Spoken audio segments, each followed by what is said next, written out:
Everybody, welcome to Gone Frugal again. I'm your host, Michelle Jackson, and this is episode number 5 of the Foundation series. And today we're talking about picking the right conference to move yourself forward. This is ideal for anyone who's an adult. So if you are working for someone else, if you are self-employed, or if you're an entrepreneur, please do take some time to listen to the episode, think about what we're talking about, and find the best conferences to really move yourself professionally and personally forward in the upcoming year.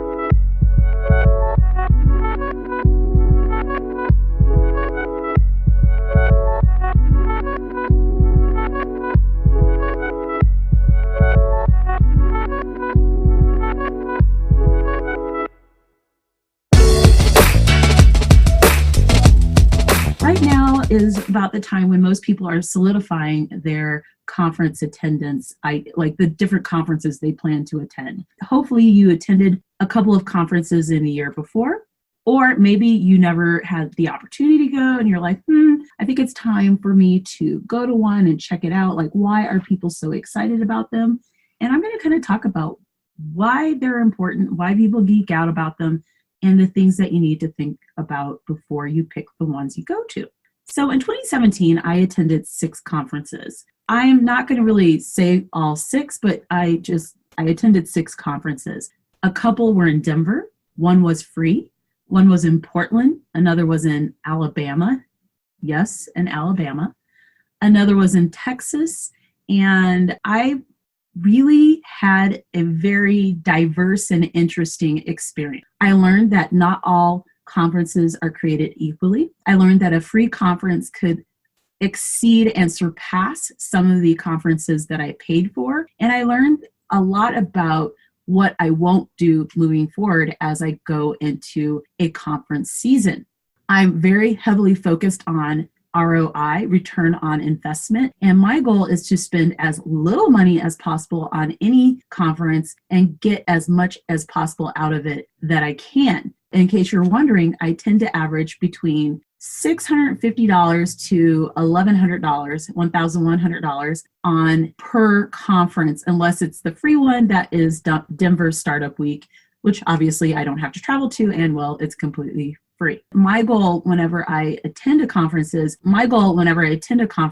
to always earn my money back immediately. Literally within the week that I'm at the conference, set up enough clients and projects or opportunities to basically pay for attendance. So if I go to a conference, costs me $650, the idea is, well, maybe I have a project that I connected with because of that conference, and that pays me $650. Like, I want to zero out and then make money beyond that. You should be thinking about that as well. You should not be paying tons of money and then that's it. Like no. No. So please do not go to a conference, pay a whole bunch of money, and then be like, well, it was a great experience. No, you need to focus on return on investment. Okay. Whether you are working for yourself or for someone else, you should be attending at least one conference a year.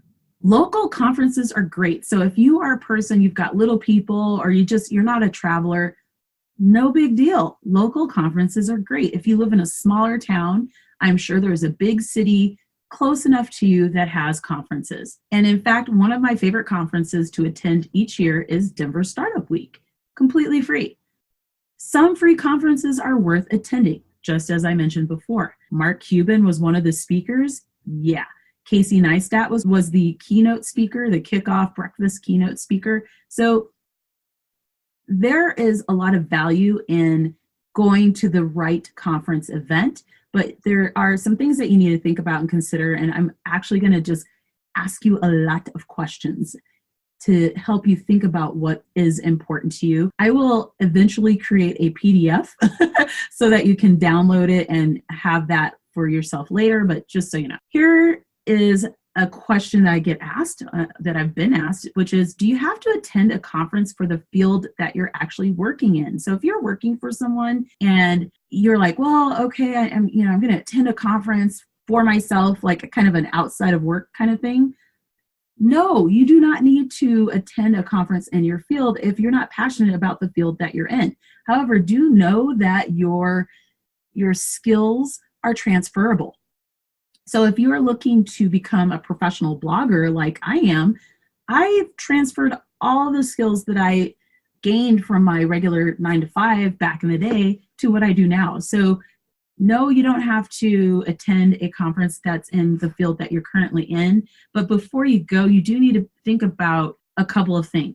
What's your goal? Like, what is your number one professional goal for the year or from that conference, from attending that conference? Will the conference help you achieve that goal? What is the overall cost to attend? So when you're looking at conferences, here are the things you need to keep in mind. There's the actual ticket price. I've seen conference tickets from free to over $1,000. And I'm sorry, I'm never going to pay over $1,000 to attend a conference. I'm not going to do it. I'm just not interested in doing that because that's already too expensive. I just think that's ridiculous. I could use that $1,000 for coaching instead of going to a conference. For me, I'm just not going to do it. I think the only exception might be Tony Robbins.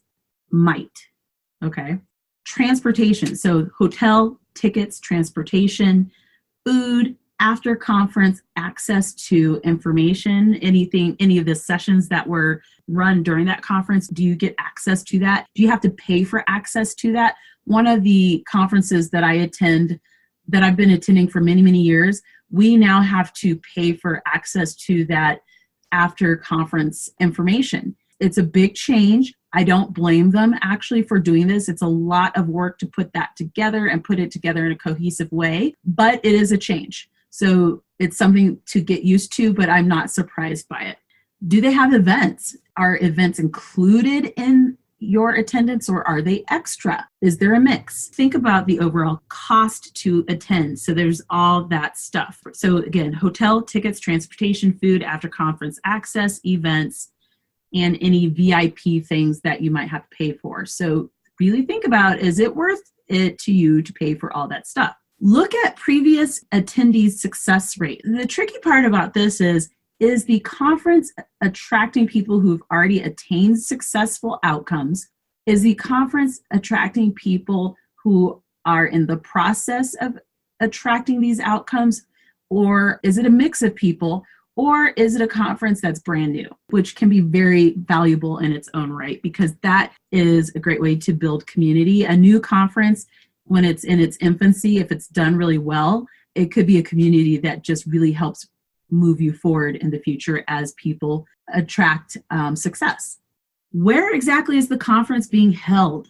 Is it close or far from where you live? There was one conference that I attended, and it was in a locale that I just had no intention of ever going to. I didn't know it existed. It ended up being a wonderful experience, a beautiful place, but I was not excited. And part of the reason why I ask people to consider where a conference is going is sometimes you have to think about this as your vacation time, given that many people don't get a lot of time off. So if it's in a location where you're like, I never want to go to this place and I have no intention of ever visiting it, it might not be appealing to go, just being honest. So if there's a conference in Miami, please, I am so there. I am so there. I'm so there. Austin, South by Southwest. One day, probably next year, I will definitely go. I'm very excited about that.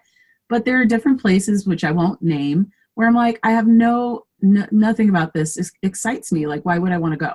And so I would not go to that conference. Why waste my money on going somewhere that I have no interest in being at? That's just honest. How many days is the conference? So it could be for an afternoon, a day, 2, 3, 4 days, or 5, depending on how you approach the process of attending that conference or the content that is provided for attendees. How many sessions are there per day? Now, I'm going to be just super clear. There should be so many sessions that you have a hard time choosing which ones to go to. The reason why that should be the case is that signals that the conference team will be providing that information after the conference itself. So if they have so many sessions that you can't possibly attend, just can't attend all the ones that you want to go to, That means that there's a lot of care in developing great content for the attendees. That means that you'll have access to amazing content long after the conference is over. And that means that you have an opportunity to be a part of the conference, to show your expertise, to share your expertise. You should really be looking at how many sessions do they provide. If they only have 3 or 4 sessions per hour, that's a problem. And that actually happened at one of the conferences I attended last year. And I'm gonna be honest, I was pissed. And I was pissed because I flew to this random ass location and never intended on ever going to. Even though the people were lovely, the food was lovely, like all that was good, but I'm not there for vacation. I'm there to learn. And so if there's not enough learning opportunities, it's a waste of my time. And literally there were 3 or 4 sessions an hour, and it was just really, really underwhelming. You should basically leave a conference like Thanksgiving dinner, weight it down on to-go platters. Like you should have all kinds of Tupperware with extra stuff that you take with you. Do they have a conference app? And if they do the attendees understand how to use it?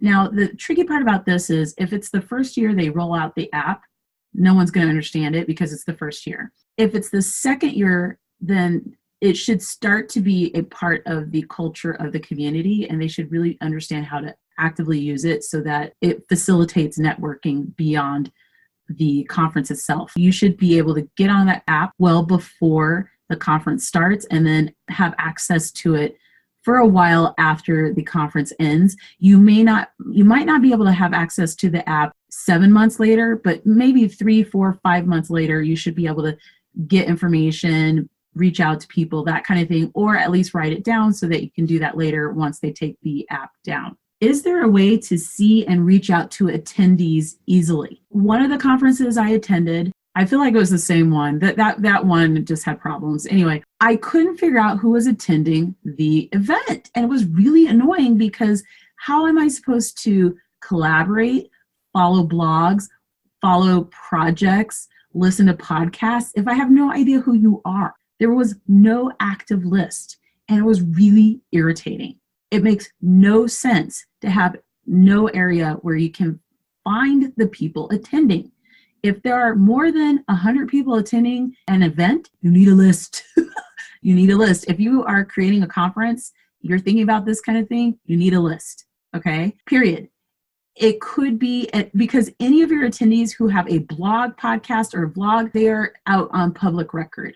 It does not mean that you share their telephone number. It just you share their projects, and if a person's really excited, they'll take the time to find their contact form and go from there.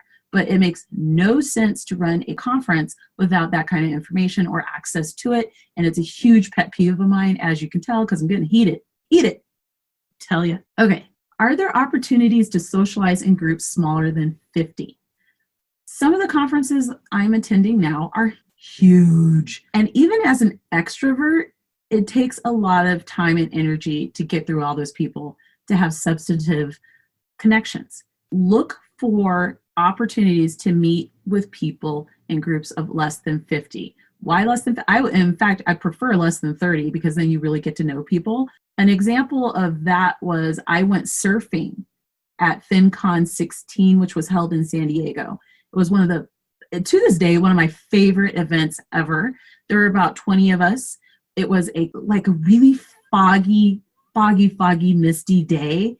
And we were just surfing off the coast of California. And it was a really special and fun experience. And I was really able to talk to people. I met people's babies, their significant others. It was just a lot of fun. We bonded as we drove from the conference hotel to where the surfing was going to be held and then back. So just think about those kinds of events, especially if you're an introvert. That is a great opportunity for you. If you're an extrovert in those smaller situations, please be hyper aware of the fact that you can, and I say this as an extrovert, you can be overwhelming to other people if you don't take it down just a notch. Be yourself, but don't be all full 100% on blast with people. Let people get to know you, then go all in, okay? Does the conference have a closed Facebook group, Slack channel, or subgroups? A great example of this would be actually Podcast Movement, FinCon, which has gotten really, really large. So there are a lot of sub Facebook groups too. I belong to a couple of those subgroups, and it's been a lot easier to connect and meet with new people who've come into the community, which has been something that was a little tricky. Like this year I realized, or rather in 2017, I was like, oh my God, who are all these new people? Like I have no idea who they are. And it just was really surprising to me because I know a lot of people in this community. I've been in it for a long time, but there were a ton of new people and I had no idea who they were. But because I'm in some of the smaller groups in the digital space, if you will, I was able to meet them and know what their work was and really get to know them. And it's been really nice. So if you have an opportunity to be a part of smaller working groups or Facebook groups, Slack channels, whatever it is, I highly recommend that you do that. Be mindful that it could also affect your productivity, so be careful. Is the community welcoming before you attend the event? If you ask questions, how nice are they when they answer? Are they answering the questions you ask? Are people fired up about the event? If they're not, then maybe that's a problem. What's the website quality? With the exception of a first year event, and even then, I'm going to say it's possible to make those pretty decent. The website says a lot about the event. The event that I attended, oh my God, now that I think about it, the event that I attended last year that was just like, I'm so pissed off.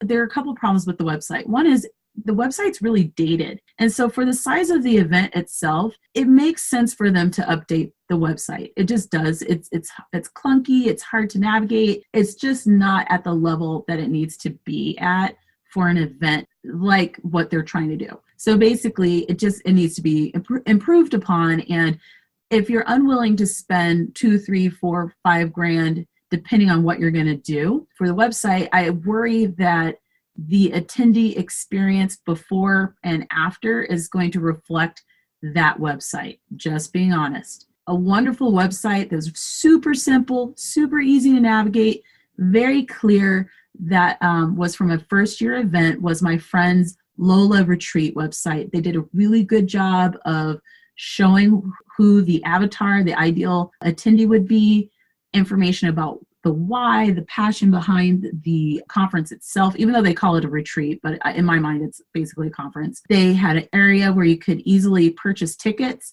I don't think that they had a list of attendees, but I think in that case it was fine because it was 100 people or less. More than 100 people, you need a list. They are at like 75, 80 attendees, so that's a little different. And you should check out Lola Retreat this year. It will be in New York City.